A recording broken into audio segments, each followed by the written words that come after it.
Hi Pisces, here's a general look at your solar chart for August 2014, and there's some practicalities to deal with this month, but there's definitely some laughs along the way as well.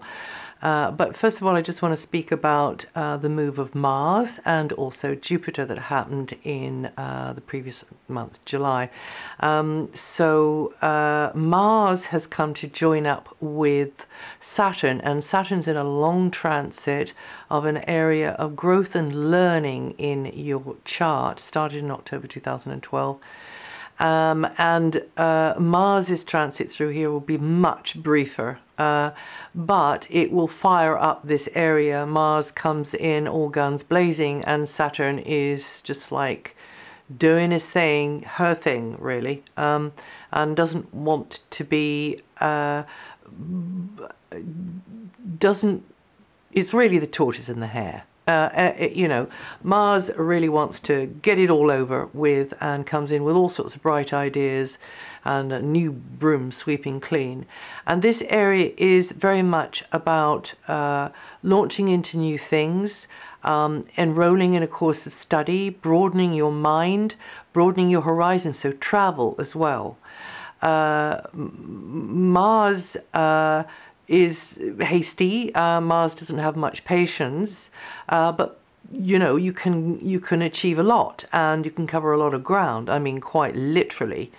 Also, it's about a huge learning curve, and in general, Saturn there is urging you to get quite serious about your education, not to be complacent about thinking that you know a subject inside out, upside down and backwards, but in fact take a fresh look at it. Get up to speed, get up to date, get with the program, whatever that's about.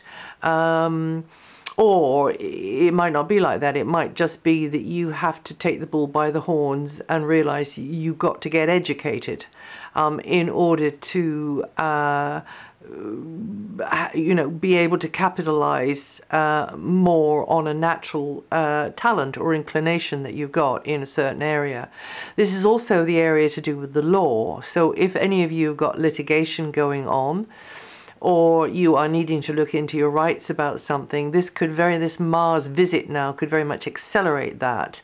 It could also make it more conflicting because Mars is very competitive. Mars isn't backwards in coming forwards with his opinions. So you have to watch, maybe tailor your words, or make sure that anybody working with you or for you is careful during this time here and doesn't get you into hot water. Whatever it's about. You just need to be steady and patient. You just need to take the you need to take the Mars and the Saturn energy at the top of their game, or in the middle of the note, rather in the disharmonious or dissonant or off key sides to their character.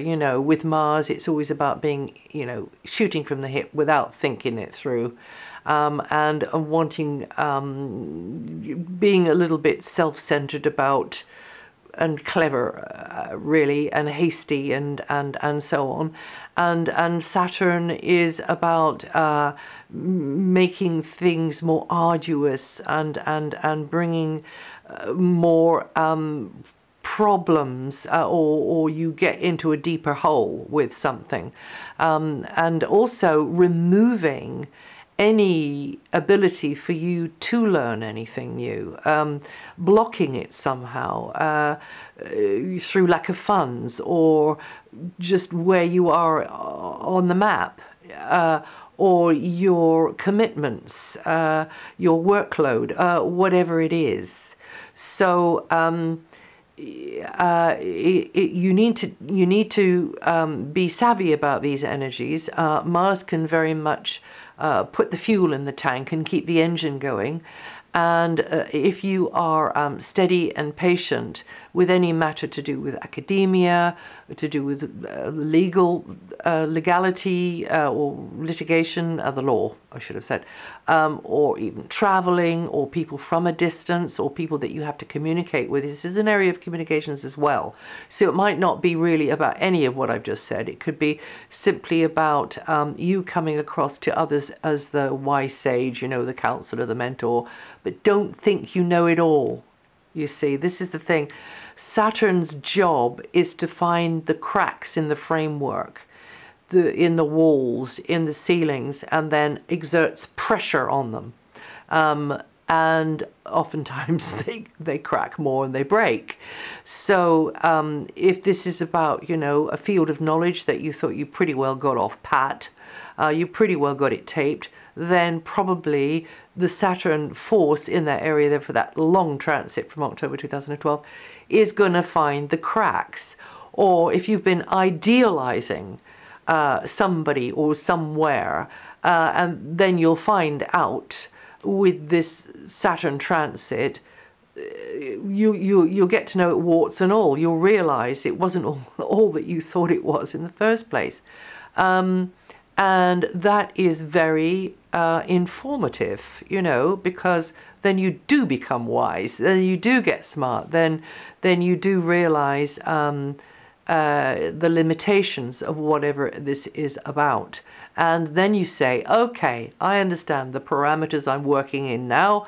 I can do business here. I can work with this, okay? So you Pisceans, born in the middle 10 days or with 15 to 19 degrees rising, are going to feel that energy the most. Jupiter also moved last month, and this means for the next 12 months, through the area of, through your employment, through your work, through your job, you can expand, you can do better. It might, whichever stage you're at there, but it might mean at this stage, you've just got to get the training, again, learning. There's an awful lot about learning where Saturn is and where Mars is until mid-September only. But you can get something started between now and then if you need to. So you might be at the stage with the Jupiter transit where you're just at the, okay, I need to get myself signed up to learn this, or I need to read these books, or whatever. Jupiter is quite good at informal learning as well, sort of being the apprentice, or like the informal apprentice, the casual apprentice, and being self-taught, that kind of thing. But definitely to add strings to your bow to improve your skill set. But also this transit of Jupiter, if you've already done that and you're past that stage, can have people beginning to show their appreciation and recognition for how amazingly clever or competent you are in what you do know already. But of course you always need that piece of paper, don't you? Well, no, I won't say always, but a lot of times you need that piece of paper. Or even if it's just your own pieces of paper to show that you've done the work, you know, that you've actually plowed through the course, whether that is an actual classic formal course or it's just a kind of informal one. So with Jupiter here, Jupiter will help you grow and learn through employment matters, the job, but also health matters. And that can be because you get recognized more and you get more kudos for your abilities, for your skills. But it might mean that you have to sort of plug away there a little bit and do the learning, put the hours in, put the work in, for either of those two areas there, because you are, the thing about Jupiter is it loves you to expand. So you need to reach out, you need to branch out into new areas of health, new areas of work, or new venues for work, or new ways of working, or new equipment for the work. You need to get educated. Okay, so I think I've maybe spoken about that enough. And also another out there long-term planetary transit is the fact that Neptune is affecting your sign now, the whole of your sign, particularly the very, very early Pisceans born in the first, shall we say, 10 days or with 6 to 8 degrees of Pisces rising. You're right, you're right on the front line there of the Neptunian energy, and but the whole sign in a more diluted way as we go out further and further away from those degrees. Of course, we'll feel this energy. It's not to make a martyr out of yourself, not to sacrifice to an extreme degree your own life path. Is to understand once again that Saturn thing about, okay, the limitations that are there, but I can still grow and thrive and take up all the space within those parameters. And you do have permission. You have a life to live. You have a path to tread. You have a spiritual journey to experience. So, yes, you're good at being the prop for others. You're good at being there for others. But also sometimes maybe you can overdo it, really, or you lose the plot, and because you zone out and you're kind of a little bit at a distance, but you're trying to do your best for others, but you're not really seeing into them and seeing the details of what's going on. And in fact, if you really wanted to do your best for them, maybe you need to let go at certain important critical points, because they need to do it. They need to get strong by doing it. They need to learn. They need to achieve. You see what I'm trying to say? So you're there to facilitate, but you must separate the needy from the greedy. You mustn't put somebody else on a pedestal. And then, you squeeze yourself into a little insignificant little corner because I'm not important, I'm all right, and oh, really all right. When as a matter of fact, no, you're not. And you need to be looking after yourself. So the Neptune vibe really does support very strongly things beyond this world, so art, imagination. You're marching to a different drum, really, with the Neptune vibe, very, very strong by transit. And good causes, charity work, higher service of all kinds, but slightly at a distance. It's this personally getting involved. And always, do I have to disappear in order to make you happy, or do I have to do everything your way in order to make you happy? No, that's where you have to draw that line. Okay, so other news, the sort of swifter planetary energies, which are really quite more on the surface. That's the Sun, Mercury, and Venus. As the month kicks off, the Sun is in a very practical area where, you're making yourself useful. You're learning stuff. You're being a support. You're thinking about maybe maintenance work, repair work. You're applying skills, and maybe you're putting the hours in. You're thinking about, getting organized. You're doing it. You're figuring out the to-do list, and you're keeping up to speed with things, hopefully. On the 7th, maybe let it go a bit, because you could be getting active on behalf of another, so maybe not. But you could be, it's up to you, or you could just be letting go and doing something nice for yourself. And letting that dreamer, this is when the dreamer in you can manifest very much on that day there, or maybe slightly on either side. And also for you to take note, the 8th and 9th, there you've got to be more determined, there you've got to push harder, there you've got to just watch out, the energies are a little bit choppy there, but you should be fine. And then now until the 16th, Mercury is in the same area as the Sun, so your mind is focusing on daily schedules, the to-do list, and maybe vehicles, maybe communications equipment, maybe those skills I was talking about. You will be working hard with those, or learning some new ones, being there for another, just daily duties, daily duties, but also the work agenda. And also, or rather, instead of that, it might be more about health. It might be more about health matters that you're thinking about, and figuring out and connecting with those who can give you the information or the input that you need. It could likely be like that all month around health, if it isn't so much about the work thing for you.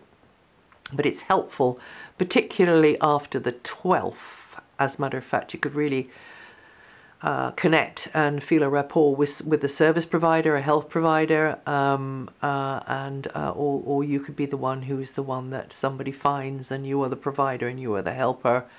So it can work both ways round until the 12th, though. Venus is in quite a bright, spontaneous, fun sort of area where you might connect more with children. You might be enjoying linking with children, the young energy, also with animals, pets. I call it the house of fun. So it's just gives you access to more entertainment, more fun maybe. And then you know, this opportunity for social get-togethers or play, or just having those special moments of empowerment, you see, will then give everything else that's going on a boost. And even romance could be coming along there with Venus in there, and Venus has been there since last month, last July. And then, as I say, Venus moves and comes into this very practical area and helping to resolve problems, or helping at least for you to find the right maybe remedy or personal input from others, but always and ever you have to wade up for yourself. Also, this is a good time for making money from your work, really, or if it's not money, then reaping, you know, the good resources from your hard work that you put in before. Maybe something, you know, that isn't money. Well, you can't eat money, can you? So maybe something you can eat, like from the garden or from the pot plants or something like that. Then from the 16th, communications, personal, professional, in close interactions and collaborations are very strongly highlighted. There's you bouncing ideas around with somebody, comparing notes, and them consulting with you, or maybe you having to consult with somebody, or maybe you being an agent or go-between for them, or you finding an agent or go-between. This does very much help you to clarify your thinking anyway, even if they are saying things that you profoundly disagree with. It does sharpen up your own opinion, your own side of it. Try to avoid major decision making around the 18th and 19th. You may be inclined to very much be sort of not have your foot, at least your fin on the ground, and building castles in the air on that day there.